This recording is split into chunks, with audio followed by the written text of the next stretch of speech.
செயல் தலைவர் மு.க. ஸ்டாலின் தலைமையில் இன்று மாலை திமுக எம்எல்ஏக்கள் கூட்டம். தூத்துக்குடி துப்பாக்கிச்சூடு உள்ளிட்ட பிரச்சினைகளை சட்டமன்ற கூட்டத்தொடரில் எழுப்புவது குறித்து முக்கிய ஆலோசனை.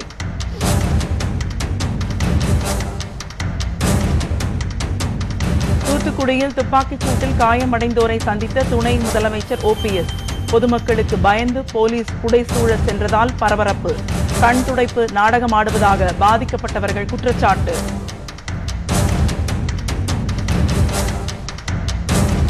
திருவள்ளூர் பேங்க் ஆஃப் இந்தியா வங்கியில் 8 கோடி ரூபாய் நகைகள் கொள்ளை. லாக்கர்களை உடைத்து 32 கிலோ தங்கம் திருடப்பட்டதால் வாடிக்கையாளர்கள் அதிர்ச்சி.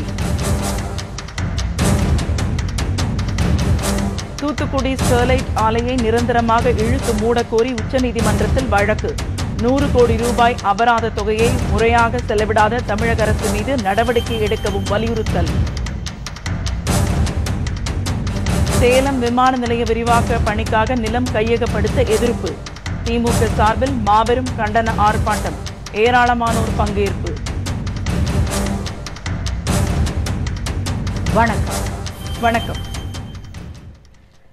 தமிழக சட்டப்பேரவை கூட்டத்தொடர் நாளை துவங்கவுள்ள பரபரப்பான சூழலில் திமுக செயல் தலைவர் மு.க. ஸ்டாலின் தலைமையில் கட்சியின் சட்டமன்ற உறுப்பினர்கள் கூட்டம் இன்று மாலை நடைபெறுகிறது. கூட்டத்தொடரில் எழுப்ப வேண்டிய பிரச்சினைகள் மற்றும் செயல்பாடுகள் குறித்து இந்த கூட்டத்தில் ஆலோசிக்கப்படும் என்று தெரிகிறது. தமிழக சட்டப்பேரவை கடந்த மார்ச் 15ஆம் தேதி கூட்டப்பட்டு பட்ஜெட் தாக்கல் செய்யப்பட்டது. இதனைத் தொடர்ந்து மானிய கோரிக்கைகள் மீது விவாதம் நடத்தி நிறைவேற்றுவதற்காக பேரவை கூட்டத்தொடர் நாளை துவங்குகிறது. பரபரப்பான அரசியல் சூழ்நிலையில் நடைபெறவுள்ள இந்த பேரவை கூட்டம் மொத்தம் 23 நாட்கள் நடைபெறும். இந்த கூட்டத்தொடரில் தூத்துக்குடி துப்பாக்கிச்சூடு பிரச்சினை எழுப்பப்படும் என்று சட்டமன்ற எதிர்க்கட்சித் தலைவரான திமுக செயல் தலைவர் மு.க. ஸ்டாலின் அறிவித்துள்ளார். மேலும் துப்பாக்கிச்சூட்டுக்கு காரணமான முதலமைச்சர் எடப்பாடி பழனிசாமி மீதும் டிஜிபி உள்ளிட்ட காவல்துறை அதிகாரிகள் மீதும் வழக்கு பதிய மறுத்தால் திமுக சார்பில் சட்ட ரீதியான நடவடிக்கை எடுக்கப்படும் என்றும் செயல் தலைவர் மு.க. ஸ்டாலின் தெரிவித்தார். 13 கொலைகள் விழுந்ததுக்கு பிறகு, பல அக்கிரமங்கள் நடந்ததுக்கு பிறகு எந்த நடவடிக்கை எடுக்காத சூழ்நிலையில் சட்டமன்றம் கூடுகிறது என்கிற அச்சத்தின் காரணமாக ஒருவேளை ஒரு நாடகம் நடத்துவதற்காக செல்கிறார் என்றுதான் கருதுகிறேன். முதலில் கொலை வழக்கு பதிவு செய்ய வேண்டும். அப்படி பதிவு செய்ய தவறினால் திராவிட முன்னேற்றக் கழகத்தின் சார்பில் அவர்கள் மீதெல்லாம் நீதிமன்றத்திலே நாங்களே வழக்கு போட முடிவு செய்திருக்கிறோம். உடனடியாக அமைச்சரவை கூட்டத்தை கூட்டி உடனடியாக ஸ்டெர்லைட் ஆலையை மூடுகிறோம் என்ற ஒரு தீர்மானத்தை அவசரமாக அவர்கள் நிறைவேற்ற வேண்டும். அதை சட்டமன்றத்திலும் உடனடியாக நிறைவேற்ற வேண்டும் என்பதுதான் திராவிட முன்னேற்ற கழகத்தினுடைய குரலாகும். மேலும் காவிரி விவகாரம் உள்ளிட்ட முக்கிய பிரச்சினைகளையும் எதிர்க்கட்சிகள் எழுப்ப உள்ளன. சட்டமன்ற கூட்டத்தொடரையொட்டி திமுக செயல் தலைவர் மு.க. ஸ்டாலின் தலைமையில் திமுக சட்டமன்ற உறுப்பினர்கள் கூட்டம் இன்று மாலை 7 மணியளவில் சென்னை அண்ணா அறிவாலயம் கலைஞர் அரங்கில் நடைபெறுகிறது. இந்த கூட்டத்தில் திமுக எம்எல்ஏக்கள் அனைவரும் தவறாது கலந்து கொள்ள வேண்டும் என்று சட்டமன்ற திமுக கொறடா ஆர். சக்கரபாணி கேட்டுக் கொண்டுள்ளார். துப்பாக்கிச்சூட்டில் காயமடைந்தோரை சந்திக்க துணை முதலமைச்சர் ஓபிஎஸ் தூத்துக்குடி வந்தது வெறும் கண் துடைப்பு நாடகம் என்றும், இதனால் மருத்துவமனையில் 2 மணி நேரம் சிகிச்சை நிறுத்தப்பட்டதுதான் தங்களுக்கு கிடைத்த பரிசு என்றும் பொதுமக்கள் குற்றஞ்சாட்டியுள்ளனர். தூத்துக்குடியில் ஸ்டெர்லைட் ஆலையை மூடக்கோரி நடைபெற்ற போராட்டத்தில் காவல்துறையினர் நடத்திய துப்பாக்கிச்சூடு மற்றும் தடியடியில் காயமடைந்தவர்கள் அங்கு அரசு மருத்துவமனையில் அனுமதிக்கப்பட்டு சிகிச்சை பெற்று வருகின்றனர். அவர்களை சந்தித்து ஆறுதல் கூறுவதற்காக துணை முதலமைச்சர் ஓபிஎஸ் இன்று தூத்துக்குடி வந்தார். அவருடன் அமைச்சர்கள் ஜெயக்குமார், கடம்பூர் ராஜு ஆகியோரும் வந்திருந்தனர். பொதுமக்களின் எதிர்ப்பை சமாளிக்க முடியாது என்பதால் முன்கூட்டியே பெரும் அளவில் காவல்துறையினர் குவிக்கப்பட்டு பலத்த பாதுகாப்பு போடப்பட்டது. மருத்துவமனையில் சிகிச்சை பெற்று வந்தோரின் உறவினர்கள் அனைவரும் வெளியேற்றப்பட்டு நோயாளிகளுக்கு சிகிச்சையும் நிறுத்தப்பட்டது. இதனால் அவர்கள் காவல்துறையினருடன் கடும் வாக்குவாதத்தில் ஈடுபட்டனர்.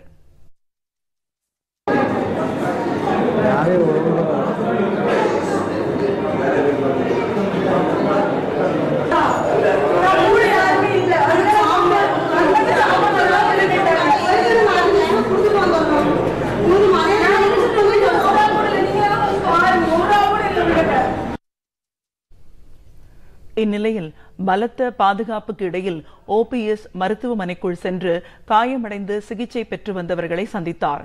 அப்போது துப்பாக்கிச் சூட்டில் காயமடைந்தவர்கள் நியாயம் கேட்டு ஓபிஎஸ்ஸிடம் ஆவேசத்துடன் கேள்விகளை எழுப்பி வாக்குவாதம் செய்தனர்.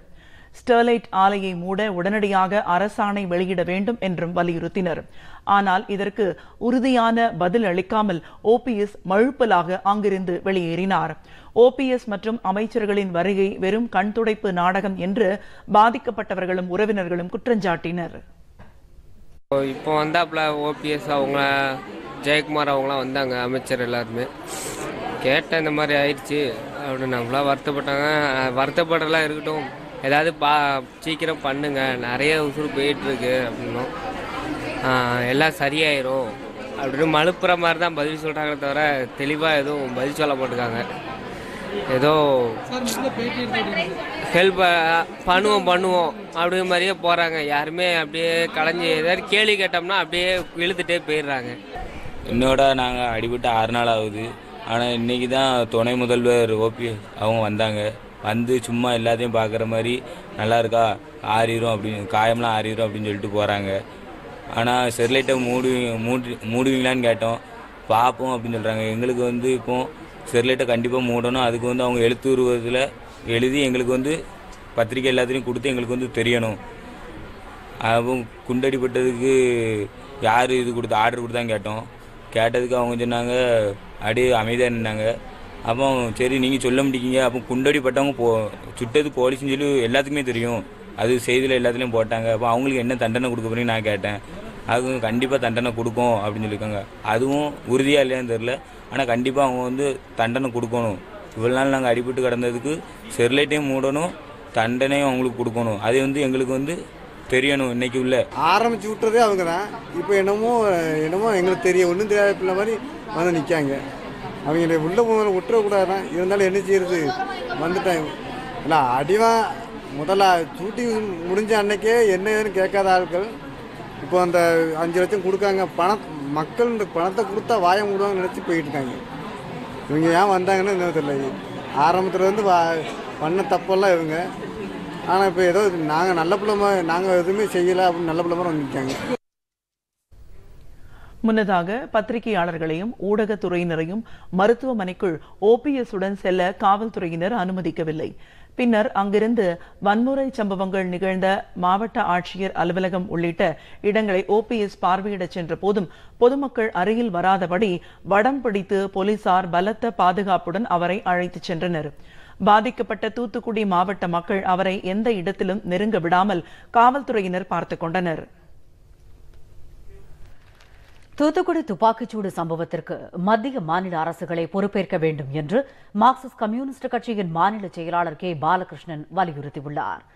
சென்னையில் உள்ள மார்க்சிஸ்ட் கம்யூனிஸ்ட் கட்சியின் அலுவலகத்தில் வன்கொடுமை தடுப்புச் சட்டத்தை பாதுகாப்பது தொடர்பான ஆலோசனைக் கூட்டம் இன்று மாநில செயலாளர் கே பாலகிருஷ்ணன் தலைமையில் நடைபெற்றது. இந்த கூட்டத்தில் 20க்கும் மேற்பட்ட தலித் அமைப்புகளின் பிரதிநிதிகள் கலந்து கொண்டனர். இந்த கூட்டத்தினிடையே செய்தியாளர்களிடம் பேசிய கே பாலகிருஷ்ணன், தாழ்த்தப்பட்ட பழங்குடியின மக்களுக்கான வன்கொடுமை தடுப்புச் சட்டத்தை பாதுகாக்கும் வகையில் அவசர சட்டத்தை நிறைவேற்ற வேண்டும் என்று வலியுறுத்தியதாக கூறினார். தூத்துக்குடியில் 13 பேர் சுட்டுக் கொல்லப்பட்ட சம்பவத்தை பொறுத்தவரை மத்திய மாநில அரசுகள் பொறுப்பேற்க வேண்டும் என்றும் குற்றம் சாட்டினார்.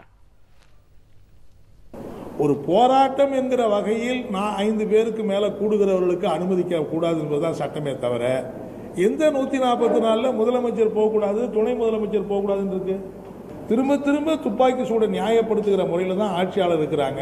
எல்லாத்தை விட கொடுமை என்னன்னா, இது அங்க இருக்கிற அதிகாரிகள் செய்த தவறு என்கிற அடிப்படையில் மட்டும் பார்க்கல.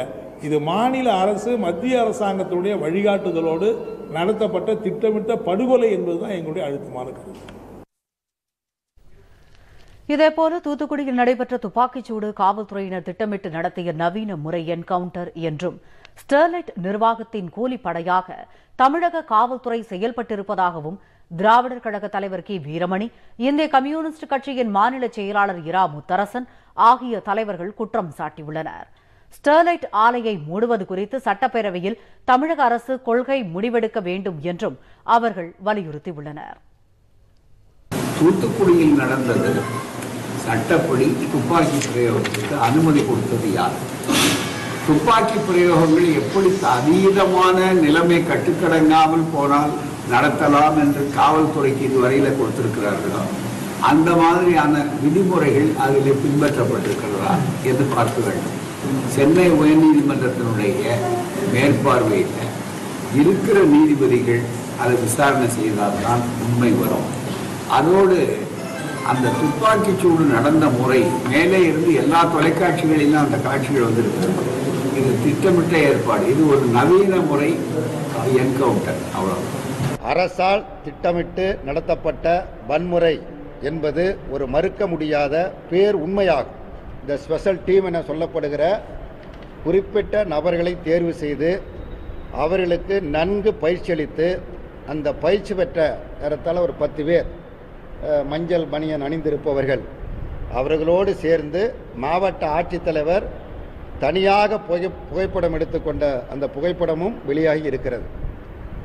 அவர்களை கொண்டுதான் இந்த துப்பாக்கிச்சூடு என்பது கண்மூடித்தனமாக நடத்தப்பட்டது, குறிவைத்து நடத்தப்பட்டது. திருவள்ளூரில் உள்ள பேங்க் ஆஃப் இந்தியா வங்கி கிளையில் 8 கோடி ரூபாய் மதிப்பிலான 32 கிலோ தங்க நகைகள் கொள்ளையடிக்கப்பட்ட சம்பவம் பரபரப்பை ஏற்படுத்தியுள்ளது. திருவள்ளூர் ஆயில் மில் பகுதியில் பேங்க் ஆஃப் இந்தியா வங்கியின் கிளை செயல்பட்டு வருகிறது. 2 நாள் விடுமுறைக்கு பிறகு இன்று காலை வங்கியை திறந்து ஊழியர்கள் உள்ளே சென்றபோது வங்கி லாக்கர் உடைக்கப்பட்டிருந்தது. அவற்றில் இருந்த தங்க நகைகள் அனைத்தும் கொள்ளையடிக்கப்பட்டிருந்தன. அதிகாரிகள் நடத்திய ஆய்வில் 600க்கும் அதிகமான வாடிக்கையாளர்கள் அடகு வைத்த 32 கிலோ தங்க நகைகள் கொள்ளை போயிருப்பது தெரியவந்தது. இவற்றின் மொத்த மதிப்பு 8 கோடி ரூபாய் என்று கூறப்படுகிறது. வங்கியின் கதவை உடைக்காமல் லாக்கர்களை மட்டும் உடைத்து நகை திருடப்பட்டிருப்பதால் வங்கி ஊழியர்கள் அல்லது அதிகாரிகள் யாருக்கேனும் இந்த கொள்ளையில் தொடர்பு உள்ளதா என்ற கோணத்தில் காவல்துறையினர் விசாரித்து வருகின்றனர். ஜெயலலிதா மரணம் தொடர்பாக துணை முதலமைச்சர் ஓபிஎஸ்ஸிடம் விசாரணை நடத்த ஆறுமுகசாமி ஆணையம் முடிவு செய்துள்ளது. ஓபிஎஸ்ஸிடம் குறுக்கு விசாரணை நடத்த வேண்டும் என்ற சசிகலா தரப்பு வழக்கறிஞரின் கோரிக்கையை ஆணையம் ஏற்றுக்கொண்டுள்ளதாக தெரிகிறது. ஜெயலலிதா மரணம் தொடர்பாக அவருக்கு சிகிச்சை அளித்த மருத்துவர்கள், அப்பல்லோ மருத்துவமனை நிர்வாகிகள், தமிழக அரசின் முன்னாள் தலைமைச் செயலாளர், சிறப்பு செயலாளர் மற்றும் சசிகலா குடும்பத்தினர் என பல்வேறு தரப்பினரிடமும் ஆறுமுகசாமி ஆணையம் வாக்குமூலம் பெற்றுள்ளது. இதன் அடிப்படையில் சசிகலா தரப்பு வழக்கறிஞர் ராஜா செந்தூர் பாண்டியன் சாட்சியங்களிடம் குறுக்கு விசாரணை நடத்தி வருகிறார். இந்நிலையில் ஜெயலலிதா மரணம் தொடர்பாக பல்வேறு சந்தேகங்களை எழுப்பிய துணை முதலமைச்சர் ஓ பன்னீர்செல்வத்திடம் குறுக்கு விசாரணை செய்ய வேண்டும் என்று ஆறுமுகசாமி ஆணையத்திடம் தாம் கோரிக்கை வைத்ததாகவும் அதற்கு ஆணையம் இசைவு தெரிவித்துள்ளதாகவும் ராஜா செந்தூர் பாண்டியன் தெரிவித்துள்ளார். இதையடுத்து நேரில் ஆஜராகும்படி ஓபிஎஸ்க்கு ஆறுமுகசாமி ஆணையம் விரைவில் சம்மன் அனுப்பும் என்று எதிர்பார்க்கப்படுகிறது. எடப்பாடி அணியுடன் இணைவதற்கு ஓபிஎஸ் முன்வைத்த நிபந்தனையின் பேரிலேயே ஆறுமுகசாமி விசாரணை ஆணையம் அமைக்கப்பட்டது. தற்போது ஓபிஎஸ் நேரில் ஆஜராகுமாறு ஆணையம் சம்மன் அனுப்பியிருப்பது குறிப்பிடத்தக்கது. பெட்ரோல் டீசல் விலை தொடர்ந்து 16வது நாளாக அதிகரித்து இன்று 1 லிட்டர் பெட்ரோல் 81 ரூபாய் 26 காசுகளுக்கும் டீசல் 73 ரூபாய் 3 காசுகளுக்கும் விற்பனையாகிறது. கடந்த 13ஆம் தேதி முதல் பெட்ரோல் டீசல் விலை தொடர்ந்து ஏறுமுகத்தில் உள்ளது. 16வது நாளாக இன்றும் விலை உயர்த்தப்பட்டுள்ளது. சென்னையில் 1 லிட்டர் பெட்ரோல் 15 காசுகள் உயர்ந்து 81 ரூபாய் 26 காசுகளுக்கு விற்பனை செய்யப்படுகிறது. டீசல் விலை 73 ரூபாய் 3 காசுகளாக உயர்த்தப்பட்டுள்ளது. கடந்த 15 நாட்களில் மட்டும் பெட்ரோல் விலை லிட்டருக்கு 3 ரூபாய் 65 காசுகளும் டீசல் விலை லிட்டருக்கு 3 ரூபாய் 24 காசுகளும் அதிகரித்துள்ளது. சேலத்தில் விமான நிலைய விரிவாக்கத்திற்காக விளைநிலங்கள் கையகப்படுத்தப்படுவதை கண்டித்து சேலம் மத்திய மாவட்ட திமுக சார்பில் கண்டன ஆர்ப்பாட்டம் நடைபெற்றது. இதில் விவசாயிகள், பொதுமக்கள் என ஏராளமானோர் கலந்து கொண்டு மத்திய மாநில அரசுகளுக்கு எதிராக முழக்கங்கள் எழுப்பினர். சேலம் மாவட்டம் ஓமலூரில் உள்ள விமான நிலையத்தை விரிவாக்கம் செய்ய மத்திய அரசு முடிவு செய்துள்ளது. இதற்காக விமான நிலையம் அருகேயுள்ள 4 கிராமங்களில் சுமார் 570 ஏக்கர் விவசாய நிலத்தை கையகப்படுத்த முடிவு செய்து முதற்கட்ட பணிகள் நடைபெற்று வருகின்றன. விளைநிலங்கள் கையகப்படுத்தப்படுவதற்கு அப்பகுதி விவசாயிகளும் பொதுமக்களும் கடும் எதிர்ப்பு தெரிவித்துள்ளனர். இந்நிலையில் சேலம் மத்திய மாவட்ட திமுக சார்பில் விமான நிலைய விரிவாக்கத்திற்கு எதிர்ப்பு தெரிவித்து ஓமலூர் பேருந்து நிலையம் அருகே கண்டன ஆர்ப்பாட்டம் நடைபெற்றது. இதில் ஏராளமான விவசாயிகளும் பொதுமக்களும் கலந்து கொண்டு மத்திய மாநில அரசுகளை கண்டித்து முழக்கங்களை எழுப்பினர். விமான நிலைய விரிவாக்க பணிகளால் 2000க்கும் மேற்பட்ட குடும்பங்களின் வாழ்வாதாரம் பாதிக்கப்படுவதோடு விவசாயமும் முற்றிலும் அழிந்துவிடும் என அவர்கள் தெரிவித்தனர். எங்கள் வாழ்வாதாரத்தை அழிக்காதே, அழிக்காதே, அழிக்காதே, காப்பாற்று. காலம் மாறும், காலம் மாறும். செயல் தலைவர் தளபதி தலைமையில் நல்லாட்சி மலரும்.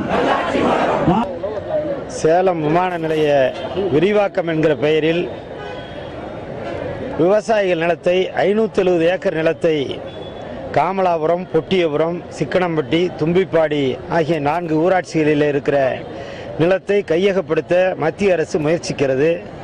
மாநில அரசும் அதற்கு துணை போகிற நிலை இருக்கிறது. ஏறத்தாழ 2000 விவசாய குடும்பங்கள் நடுத்தெருவில் நிற்கிற அவல நிலை ஏற்பட்டுள்ளது. எனவே இந்த விவசாயிகளுடைய வாழ்வாதாரத்தை பாதிக்கிற வகையிலே நிலம் கையகப்படுத்துகிற அந்த முயற்சியை கண்டித்து இன்றைக்கு மாபெரும் கண்டன ஆர்ப்பாட்டம் நடைபெற்றிருக்கிறது. வங்கக்கடல் பகுதியில் புதிய காற்றழுத்த தாழ்வு பகுதி உருவாகி இருப்பதால் மீனவர்கள் வரும் 31ஆம் தேதி வரை கடலுக்கு செல்ல வேண்டாம் என வானிலை ஆய்வு மையம் கேட்டுக் கொண்டுள்ளது. தென்மேற்கு பருவமழை தொடங்கி இருப்பதால் அடுத்த 24 மணி நேரத்தில் தென் மாவட்டங்களில் மழை பெய்யும் என்றும் வானிலை ஆய்வு மையம் கூறியுள்ளது. அடுத்து வரும் 24 மணி நேரத்தில் தென்மேற்கு பருவமழை கேரளாவிலும் தமிழகத்தின் பகுதிகளிலும் துவங்குவதற்கான சாதகமான சூழ்நிலை நிலவுகிறது. மீனவர்கள் குமரிக்கடல், கேரளா, கர்நாடக கடலோர பகுதிகள் மற்றும் லட்சத்தீவு பகுதிகளுக்கு மே மாதம் 31ஆம் தேதி வரை செல்ல வேண்டாம் என்று அறிவுறுத்தப்படுகிறார்கள். மேலும் மீனவர்கள் மத்திய கிழக்கு வங்கக்கடல் பகுதி மற்றும் அந்தமான் கடல் பகுதிகளுக்கு வரும் மே மாதம் 31ஆம் தேதி வரை செல்ல வேண்டாம் என்று அறிவுறுத்தப்படுகிறார்கள். NLCயில் ஒப்பந்த தொழிலாளர்கள் 5 பேர் திடீர் தற்கொலை முயற்சி, உயிருக்கு ஆபத்தான நிலையில் மருத்துவமனையில் அனுமதி.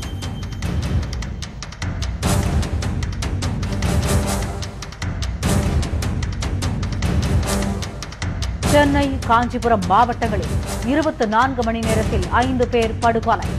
விருதாச்சலத்தில் இளம் பெண்ணை கழுத்தறுத்து கொலை செய்ய முயற்சி.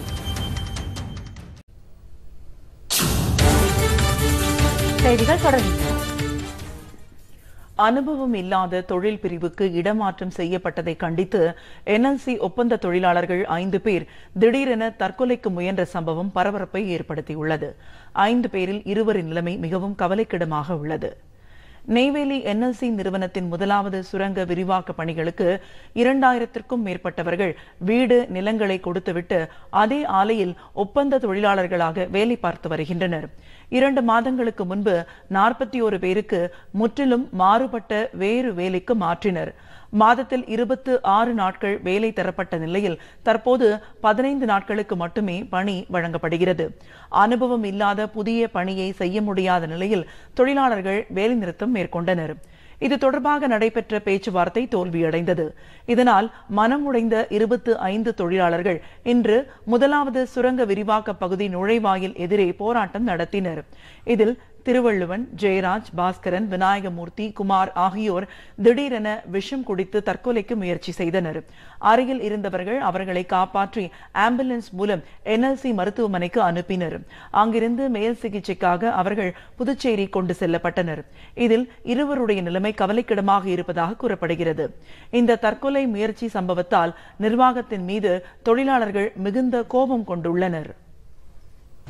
முதல் சுரங்க விரிவாக்கத்தில் என்எல்சி நிர்வாகம் 400 கோடி ரூபாய்க்கு பிஜிஆர் நிறுவனத்துக்கு டெண்டர் விடப்பட்டுள்ளதால் அங்கு பல ஆண்டுகாலம் பணிபுரிந்த ஒப்பந்த தொழிலாளர்கள் 40 பேருக்கு வேலை வழங்க மறுத்துவிட்டார்கள்.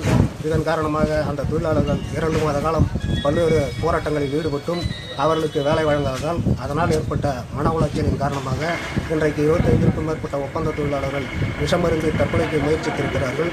இந்த நடவடிக்கைக்கு என்எல்சி நிர்வாகமே பொறுப்பேற்க வேண்டும். தூத்துக்குடியில் பேரழிவை ஏற்படுத்தி வரும் ஸ்டெர்லைட் ஆலையின் கழிவுகளால் கடல் வளமும் அடியோடு அழிந்துவிட்டதாக மீனவர்கள் வேதனையுடன் தெரிவிக்கின்றனர். தூத்துக்குடி மாவட்டத்தில் மீன்பிடித்தலே பிரதான தொழிலாக உள்ளது. மணப்பாடு, பெரியதாழை, புன்னக்காயில் உள்ளிட்ட மீனவ கிராமங்களைச் சேர்ந்த ஆயிரக்கணக்கான மீனவர்கள் மீன்பிடி தொழிலில் ஈடுபட்டுள்ளனர். தூத்துக்குடி துப்பாக்கிச்சூடு சம்பவத்தை தொடர்ந்து 1 வார காலத்திற்கு பிறகு கடலுக்கு மீன்பிடிக்க சென்ற நாட்டுப்படகு மீனவர்கள் ஸ்டெர்லைட் கழிவுகளால் கடல் வளம் மிகவும் பாதிக்கப்பட்டுள்ளதாக ஆதங்கத்துடன் தெரிவித்தனர்.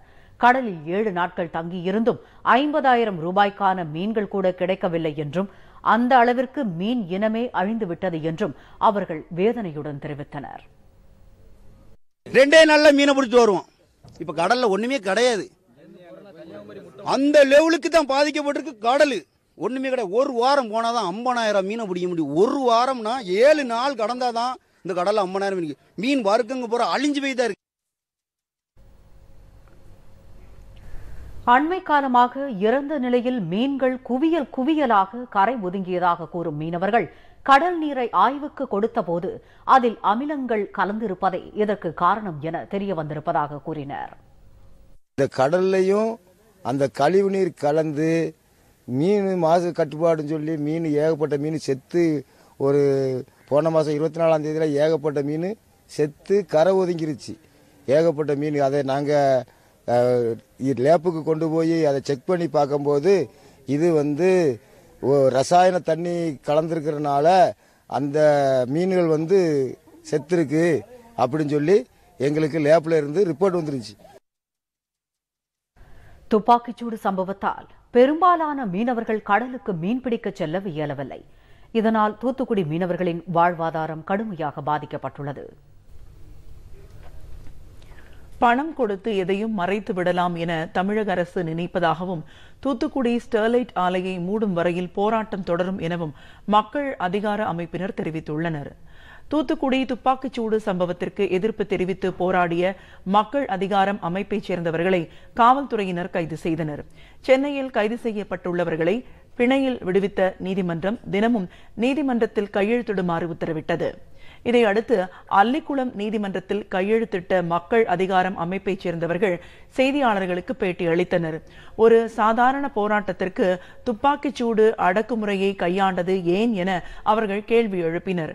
பணம் கொடுத்து அனைத்தையும் மறைத்துவிட நினைக்கும் தமிழக அரசுக்கு கண்டனம் தெரிவித்த அவர்கள் ஸ்டெர்லைட் ஆலை மூடும் வரை போராட்டம் தொடரும் என தெரிவித்தனர்.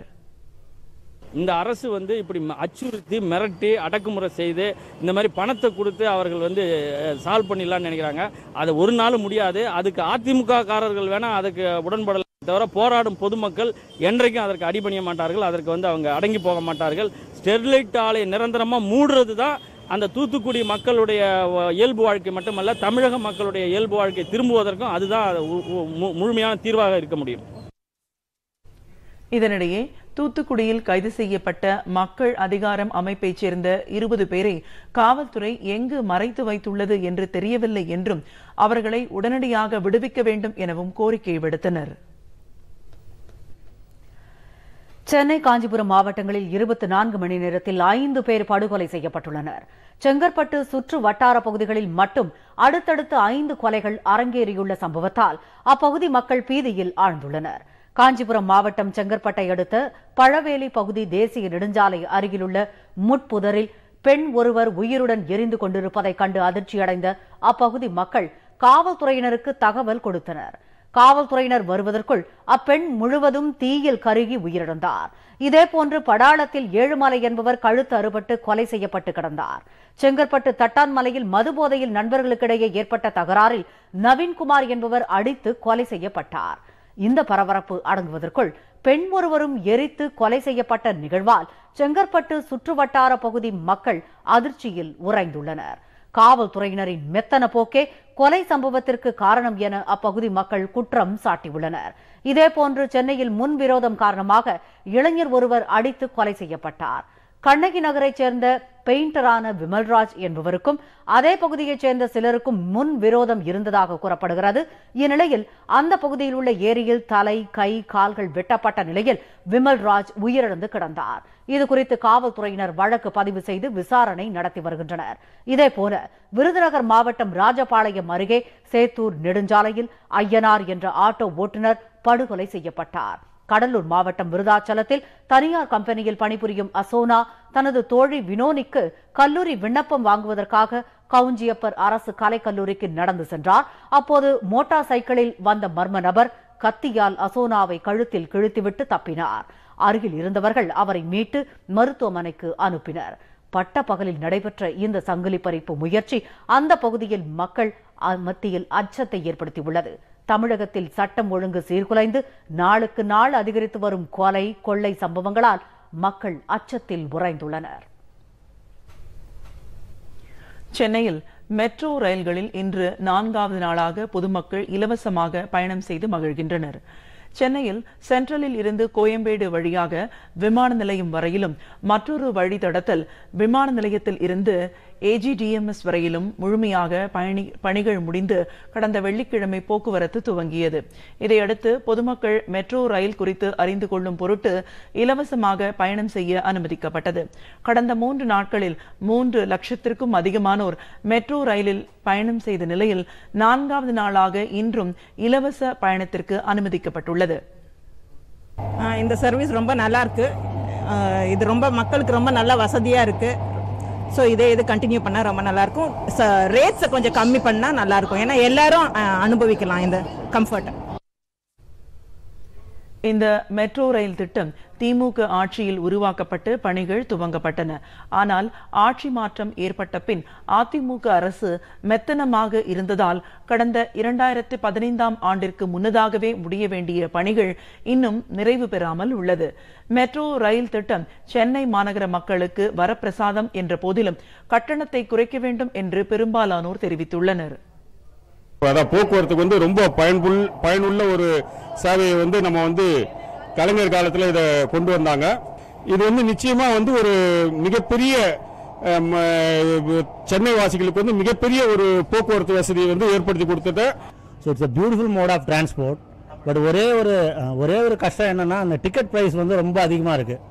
இது தே ஷுட் சீரியஸ்லி கன்சிடர் அந்த டிக்கெட் விலையை குறைக்கிறதுக்கு அவங்க எல்லா முயற்சியும் எடுக்கணுன்றது என்னோட வேண்டுகோளாக இருக்கு.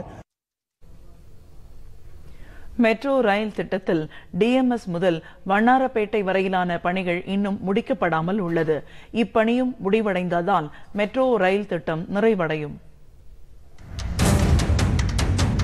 இங்கிலாந்தில் நடைபெற்ற சர்வதேச சூப்பர் பைக் பந்தயம் நெதர்லாந்து வீரர் மைக்கேல் வான் முதலிடம் பிடித்தார்.